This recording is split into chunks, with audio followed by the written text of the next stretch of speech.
Okay, so think about this for a second. The last time you decided to change something in your house, Mm-hmm. you probably spent, what, like weeks debating paint colors. Eggshell white versus creamy white. Oh, yeah. The endless scroll through Pinterest. I've been there. Exactly.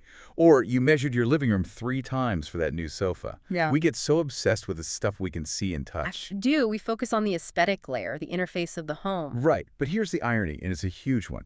We completely ignore the one thing that actually makes the house work, the thing that keeps the lights on and the Wi-Fi streaming until, it just stops. Until the lights go out. Precisely. So today, we are doing a deep dive on that metal box that's usually hiding in a closet or in the garage, the electrical panel. And hiding is a good word for it. But the reality is it's often overloaded or, frankly, just obsolete. We're looking at a whole stack of material here from 8T Electric LLC. They're based out of Mansfield, Texas.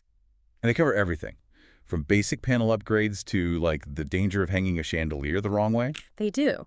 And they have this great term for the electrical panel. They don't just call it a box. They call it the silent conductor. I love that. It's so fitting. It really is. Right. I mean, think of it as the control center, or maybe the heart of your home. It's pumping that electrical lifeblood to every single outlet. And if that heart is weak, the whole system, your whole house, is in trouble. So that's our mission for this deep dive. We want to help you shift from being, reactive. Panicking when something breaks. Yes, to being proactive, to actually understanding if your home's core operating system can handle life in 2026. And that phrase, life in 2026, that's really the key here. That's what's changed. Okay, so let's start there with that control center idea. Why is it that we need to worry about the panel now? I mean, for most people, you plug something in, it works. End of story. Because the demand on that panel has completely changed. I mean, fundamentally. The source material from AT Electric makes this point really clear.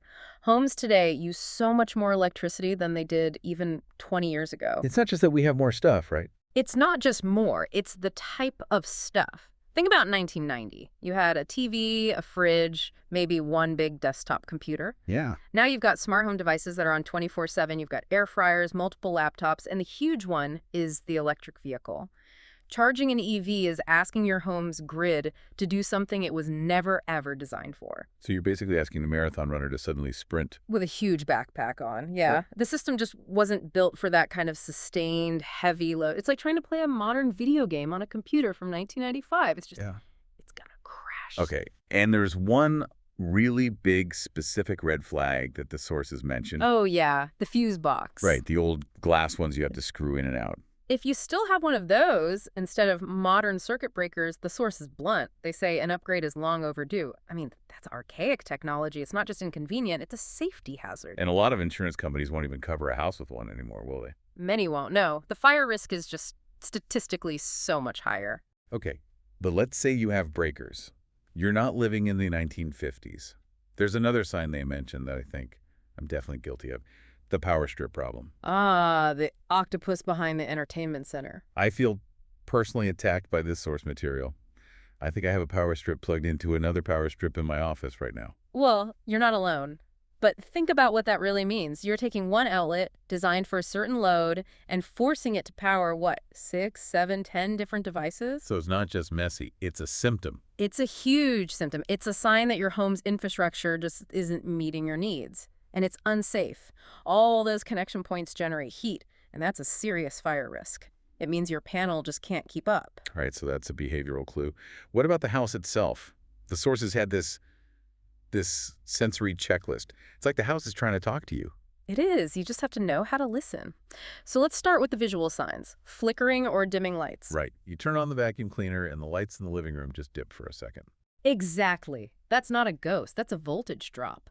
The panel is struggling to distribute power because that big appliance just sucked up all the available juice on that circuit. Okay, so that's visual. What about sound or touch? Frequent breaker trips. This is a big one. A breaker is supposed to trip. That's its job. It's a safety device to prevent wires from overheating. This shouldn't be happening all the time. No. If you're constantly walking out to the garage to flip a switch, your system is screaming at you. It means you are routinely overloading that circuit. Just resetting it doesn't fix the underlying problem. And then there's the one that's genuinely scary, the smell. Yeah, this is what they call the danger zone. The sources are really clear. if you smell burning plastic, or sometimes it's described as a kind of fishy smell. The fishy smell, really. Yeah, it's from specific types of plastic insulation overheating. If you smell that, it means the plastic coating on the wires is literally melting. It means you've got live, bare wire. You've got bare copper with live current. It is a direct and immediate fire risk. And that really gets to the so what of all this. An upgrade isn't like picking a new backsplash for the kitchen. It's a safety necessity. You are protecting your home from burning down. Okay, you've successfully terrified me. So let's say someone listening is nodding along. They've got the flickering lights, the power strip jungle. They decide to upgrade. What does that actually entail? It sounds like a massive, disruptive job. You'd think so, but it's actually not as bad as it sounds. The source material outlines it as a pretty manageable surgical process. How long are we talking? A week? Nope. For most standard panel upgrades, they say 4 to 8 hours. That's it? Just one day? Usually, yeah. Now, if they find damaged wiring in the walls that needs to be replaced, that's a different story. But the actual panel swap is pretty quick. So what happens in those 4 to 8 hours? It's a 5-step process, basically. They start with an inspection to figure out what your actual needs are. Then, they shut off the main power. So no Wi-Fi for the afternoon? No Wi-Fi. Then they remove the old box, install the new one, and reconnect all the circuits to the new breakers. And the last step is testing everything to make sure it's up to code. Okay, the big question. What's it going to cost me? The source gives a range of about $1,500 to $4,000. That's a pretty wide range. Why the big difference? It's mostly about capacity. A standard 100-amp panel is on the lower end, but if you're upgrading to a 200-amp panel, which is becoming the new standard... Especially if you want to charge an EV or something. Exactly. If you have an EV, a hot tub, an electric furnace, you need those extra amps. So a 200-amp or even a 400-amp panel is going to be more expensive. Plus, labor costs and permits vary by city. But the sources argue this isn't just money down the drain. It's actually an investment with a return. A huge one. Yeah. There are a few key benefits. First is home value. A home inspector will always check the electrical panel. A new panel is a major selling point. Nobody wants to buy a house and immediately have to do a $4,000 repair. Nobody. Second is efficiency. Old corroded connections waste energy as heat. A new, clean panel can actually lower your electricity bills a little bit. And the third one is protection. Right. Right. Protecting all this expensive electronics. Think about what it would cost to replace your smart TV, your computer, your fridge, all at once after a power surge. That $1,500 for an upgrade starts to look like pretty cheap insurance. That's a great point. This gets me thinking beyond just the panel, like to the things it actually powers. There's this one article in the source material about, of all things, installing a chandelier. Oh, yeah. The not a weekend hobby one. Yes. And the line that got me was something about 10 pounds of crystal crashing onto your dining room table. It paints a picture, doesn't it? It's a perfect example of how people misunderstand electrical work. They think it's just about connecting the red wire to the red wire. But it's also about physics, Yeah. about gravity. It's engineering. A heavy chandelier or a ceiling fan puts stress on the ceiling. There's weight, there's vibration. If you just hang it from a standard plastic light box that's only meant to hold a light bulb, it will fail. It's a matter of when, not if. The source also mentioned these really specific regional challenges for their area around Mansfield, Texas. Like humidity and soil. I never would have thought about that. Well, think about it. In North Texas, you have these big humidity swings, and the clay soil expands and contracts a lot. Okay. That means houses literally shift, just a tiny bit. But over time, that movement can pull wires tight, stress connections, and create hazards. A professional who knows the local conditions will account for that. A random handyman might not. So if your ceiling fan starts to click or wobble, that's a warning sign. It's a big warning sign that something wasn't installed correctly to handle the local environment. Speaking of environment, let's go outside. Yeah. The sources had this beautiful, almost poetic bit about the Texas sunset. They called it a countdown. I liked that. Me too. As soon as the sun goes down, especially in winter when it's like 5.30, your property becomes a dark void. Or worse, a liability. For a business, a dark parking lot looks unsafe, it looks closed. For a homeowner, it's a security risk. They make the point that good lighting is maybe the best home improvement because it works 365 nights a year. And the technology has changed so much there, too. It's not just about those old buzzing floodlights anymore. All those awful orange high-pressure sodium The ones bulbs. that make everything look like a scene from a gritty detective movie. Exactly. They hum, they're inefficient. The move now is to strategic LED lighting. It's about ROI, lower energy bills, better security, and you can actually use it to highlight the beautiful parts of your home like a stone facade instead of just blasting it with orange light. It all comes back to this idea of an ecosystem, the panel, the fixtures, the outdoor strategy. Hmm. But there's one more piece, the invisible threats. The source asks, is whole house surge protection worth it? And their answer is a resounding yes. Why now? I mean, we've always had power strips with surge protectors for our computers. Because almost everything has a computer in it now. A power spike doesn't just threaten your laptop. It can silently destroy the microprocessors in your washing machine, your smart fridge, your HVAC system. So your furnace could die in the middle of winter because of a small surge. Absolutely. And those control boards are expensive to replace. The source also points out that most damage doesn't come from a big lightning strike. It doesn't. No, a lot of it comes from small internal surges.